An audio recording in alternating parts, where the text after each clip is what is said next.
महाविकास आघाड़ी के बारे में इम्तियाज़ जलील का बड़ा बयान। हम महाविकास आघाड़ी के साथ जाने को तैयार हैं और हमने इनको इस तजवीज़ के बारे में मालूमात दी गई हैं। इम्तियाज़ जलील ने कहा है कि दावा है, हमारा दावा मुस्बत होगा। अभी मुस्बत बातचीत जारी है। MIM का महाविकास आघाड़ी के साथ इत्तेहाद करने की MIM पहल कर चुकी है। अब बॉल महाविकास आघाड़ी के कोर्ट में है। MIM तैयार है, सीटों पर भी समझौता कर सकते हैं। हाल ही में मुंबई की प्रेस कॉन्फ्रेंस में एक हंगामा हुआ। इस प्रेस कॉन्फ्रेंस में बहुत सी बातें कही गईं, लेकिन इस हंगामे के बीच जो दूसरी बातें बाकी रह गई थी, आज फिर वो किसी मीडिया में गर्दिश कर रही हैं और वो MIM की महाविकास आघाड़ी में एंट्री कैसे ये मुमकिन होगा, ये सवाल बहुत से लोगों के दिलों में है और जवाब शायद सबको मालूम ही है, मगर सियासत में सवाल ही जवाब बन जाता है जब इसका कोई जवाब ना मिले। आप देखना शुरू कर चुके हैं हमारा YouTube चैनल आज की आवाज़ औरंगाबाद। मैं हूं जाहिद अल कसेरी। हमारे इस वीडियोस को लाइक और शेयर ज़रूर करें और हमारे चैनल को सब्सक्राइब करना बिल्कुल भी ना भूलें। आप इससे हमारा साथ दे सकते हैं।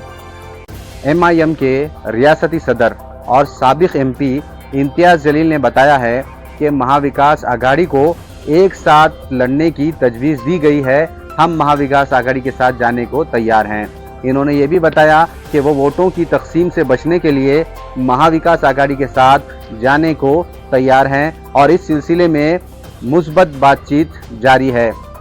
इसी दरमियान अगर कोई महाज है और हम अकेले लड़ते हैं, अगर कोई मुआहदा नहीं होता है और हम अकेले लड़ते हैं, तो फिर B टीम के तौर पर हम पर उंगलियां ना उठाएं। इम्तियाज़ जलील ने इस बारे में खबरदार किया है। क्या MIM महाविकास आघाड़ी के साथ इत्तेहाद करेगी, ये सवाल हर किसी के जहन में है। ऐसा सवाल पहले भी पूछा जा रहा था। पिछले कुछ दिनों से ये बहस जारी है। इम्तियाज़ जलील ने पहले भी ऐलान किया था कि वो इत्तेहाद के साथ महाविकास आघाड़ी के साथ इलेक्शन लड़ने के लिए तैयार हैं। इन्होंने ये भी कहा, इन्होंने इस सिलसिले में महाविकास आघाड़ी को एक तजवीज़ दी है। इम्तियाज़ जलील ने कहा है कि अगर भारतीय जनता पार्टी आपको नहीं चाहिए तो आपको हमारे साथ आना होगा या हम आपके साथ आने के लिए हम पहल करते हैं।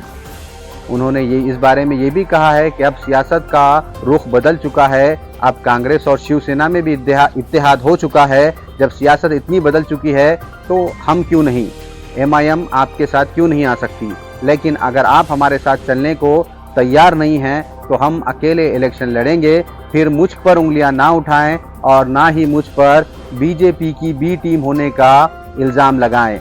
मैं साफ कहता हूं, ये बात जलील ने भी कही, लेकिन हम देख सकते थे कि हमने सामने से यानी खुद ही से मुस्बत मौक़िफ़ इख्तियार किया है और हमने पेशकश की है। जलील ने एक न्यूज़ चैनल से बात करते हुए ये भी कहा कि बातचीत का इम्कान है।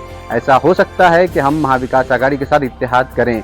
महाराष्ट्र में MIM ने 2024 के लोकसभा इंतखाबात में एक भी MP की सीट नहीं जीत सकी, एक भी MP उनका मुंतखब नहीं हुआ। इसके बावजूद ये ख़यास आराइयाँ जारी हैं कि ये पार्टी असम्बली इंतखाबात में बड़ा काम करेगी, बड़ी कारकर्दगी कर दिखाएगी। अगर MIM महाविकास आघाड़ी के साथ आती है तो महाविकास आघाड़ी की ताकत भी इससे बढ़ सकती है। लेकिन ये भी कहा जा रहा है कि उद्धव ठाकरे ग्रुप और दूसरी पार्टियां MIM को साथ ले जाने के खिलाफ हैं। तो MIM को साथ लेकर महाविकास आघाड़ी के लीडर क्या फैसला करते हैं, ये सब की तवज्जो इस तरफ है, जबकि जवाब सबको मालूम है। महाविकास आघाड़ी क्या MIM को अपने साथ लेगी? क्या वो अपने वोटर्स को नाराज़ कर सकती है? क्या ऐसा मुमकिन है? ऐसा मुमकिन नहीं लगता। MIM अपनी जानिब से पहल करती है, मगर इसको पता है कि जवाब इनकार ही आएगा। लेकिन जो लोग MIM से ये सवाल पूछते हैं कि आप महाविकास आघाड़ी को हराने के लिए इलेक्शन लड़ते हैं, इनके लिए MIM का जवाब यही रहेगा कि हमने इनको खुद से पहले ही कहा था कि हम आपके साथ इत्तेहाद करने को तैयार हैं।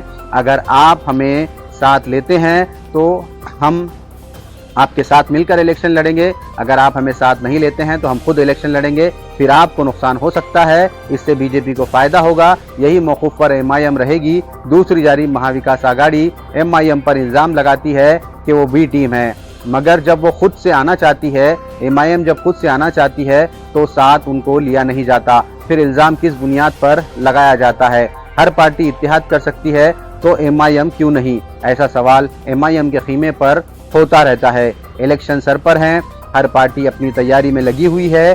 देखते हैं कौन किसके साथ अघाड़ी बनाता है, कौन किसके साथ होता है और कौन किसके साथ युति करता है। किसकी छुपी होती है, किसकी छुपी युति होती है, किसकी छुपी अघाड़ी होती है। यह सब अपने अपने दम पर पूरी सीटें लड़ने की तैयारी कर रहे हैं। कुछ भी हो सकता है, जैसा 2014 में हुआ था। सियासत में इत्तेफाक से कुछ नहीं होता, जो भी होता है सोच समझ कर किया जाता है।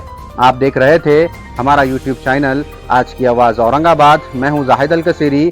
अगर आपको हमारे वीडियोस अच्छे लगते हैं तो इसे लाइक और शेयर ज़रूर करें और हमारे चैनल को सब्सक्राइब करना बिल्कुल भी ना भूलें। इसे सब्सक्राइब करें और हमारा साथ दें।